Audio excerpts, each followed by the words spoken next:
Habib, we are just moments from you walking off the stage at the press conference with Tony Ferguson. How would you put into words what just happened out there? Honestly, when I go to the press conference, I think I want to be nice, you know. I don't want to go crazy, you know. Yeah. But when he beginning to talk about like street fight, I go a little bit crazy, yes.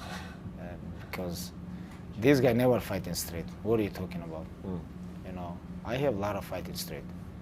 This guy never fight because American you cannot fight here street. No. But I grew up, you know, I grew up in Dagestan, mountain. Every day I fight in street. You talk about street fight.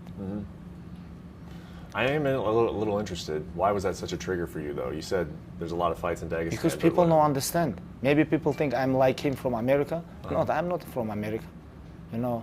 And I'm from Dagestan. And we fight all the time here. There, like in school, like everywhere, like gym, like I have a lot of fights in street, you know. And when he talk about like street fight, you know, like I don't understand. This guy never fight in street. You guys have been through press conferences before. I can't recall off the top of my head a time where he's irritated you like that. Was this the first time that he sort of made you emotional or got under your skin a little bit? Honestly, you never see me when I go emotional. This is not. Yeah. This is not like when I go emotional like this. When I go emotional, I really go emotional. You know, this is nothing. You know, and you know, like street fight is like completely different. This is not like when you fight one-on-one inside the cage with George. You know, this is like completely different. You know, and of course he's a great fighter, but street fight is a completely different fight. Do you think it meant something more because it came from him too? Because I feel like over the last couple of years, you've made it no secret. You hold him at a certain level in terms of a competitor. You know, so is that also maybe what he said about street fights bothered you, but also just you guys? It's time to have this fight, right? I mean, is that part of it? We're supposed to fight a couple of times, but right now it's time, I think. And 2 times he have injured, 2 times I have injured, and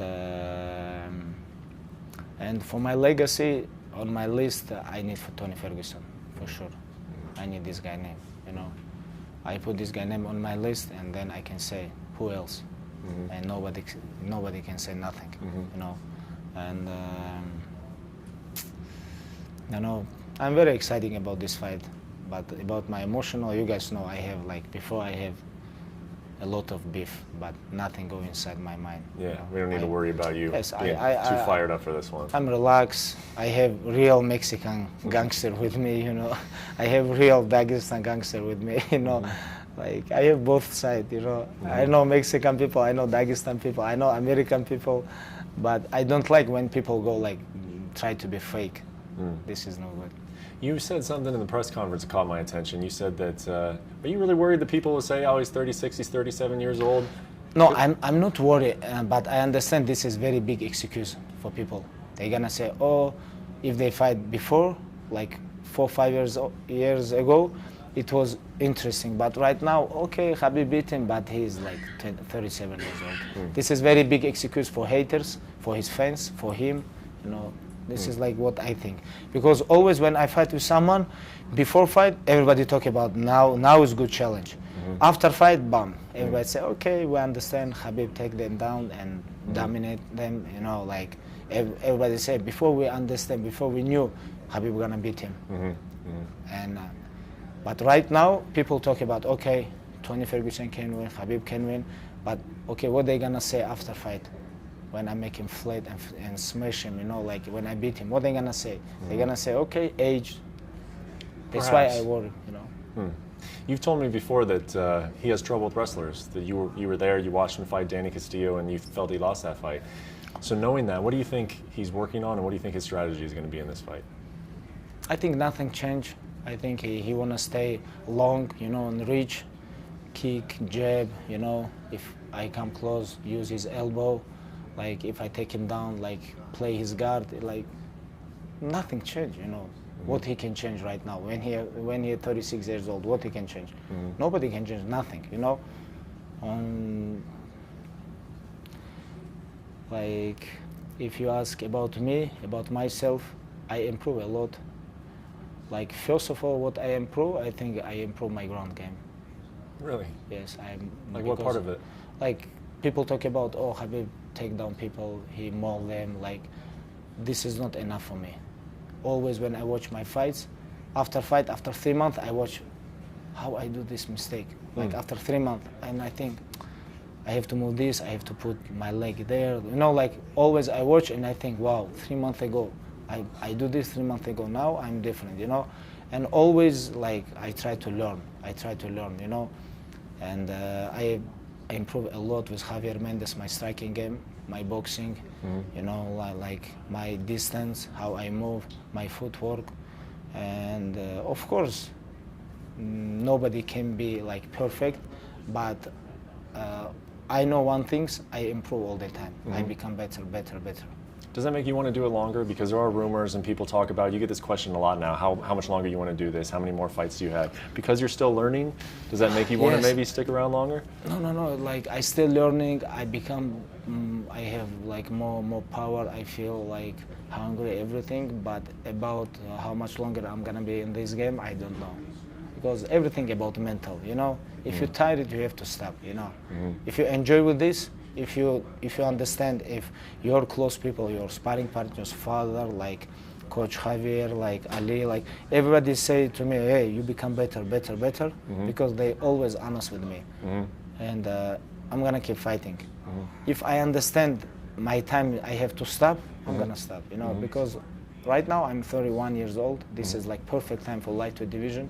I'm not 36 years old, and I think right now is like I have like my prime time. Because of everything that you think Tony is, and 12-fight win streak and everything that he represents, your greatest challenge in the lightweight division. Once you beat him on April 18th, who's left? Who's left in the lightweight division? Who's the real challenges that'll still make a point, like the kind of point that you want to make? Drama and money, this is Conor. Like if you talk about real fight, I don't know. Like we have a lot of very good fighters, but if I fight with them, I'm gonna be big favorite. Like not like with Tony or other guys. I'm gonna be big favorite. This is make sense? Or no? We have to think. You want that? Does that interest you? Like people ask me when after Conor, when they give me Dustin Poirier, where you get motivation? You know, I find. You know, when I told people, hey, I have big motivation, I'm hungry, I really want to compete with best fighters in the world, you know, this is inside my blood, you know, I feel this, you know, I do this all my life. Like some people believe me, some people no, because they think, you know, I'm famous, I have money, I have belt, I defend my belt, I just finished my biggest fight in UFC history, you know, in combat sport history. Now they give me Dustin Poirier. Where are you gonna get motivation? Like I told people, I have. Right now, I have. You know, like we never know what's gonna happen tomorrow. How do you feel about Gaethje? Because I think that would be the one guy left, right? People are like, do you feel like he's a real legitimate threat, or do you think he's he's top, high level lightweight right now. He on the top, like one of the best lightweight right now.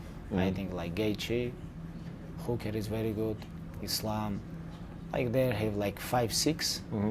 You know, like Charles Oliveira, Kevin Lee, you know, Hooker, you know, it's like Paulo Ferreira, a lot of tough guys, but I think they're gonna fight each other. They have to fight.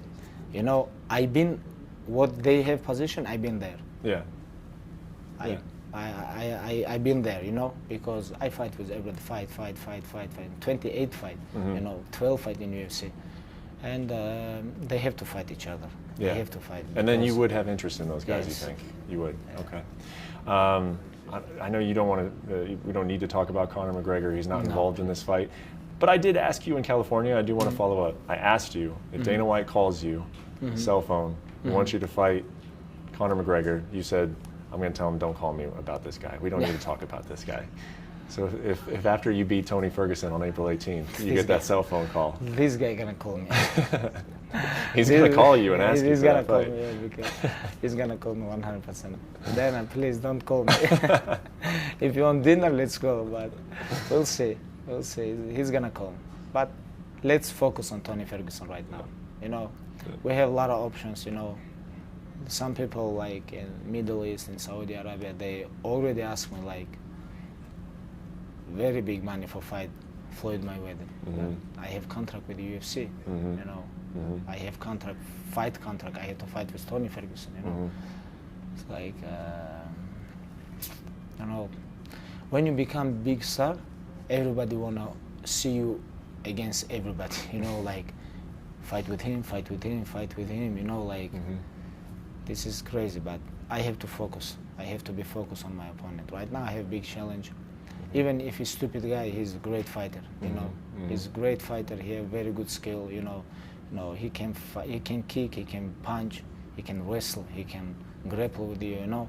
He's a great opponent and we respect his skills. And that's why we focus on him, and I want to be focused on him. Yeah, and the last thing I'll ask you is that are you feeling that? Like, do you feel that in camp that there's just a little bit different, that this is not just about a title, it's not just about a defense, like this is about who was the best lightweight of this generation? This is that not how about it feels? belts too. This is not about belts, this is not about money, this is not about pay-per-view, nothing.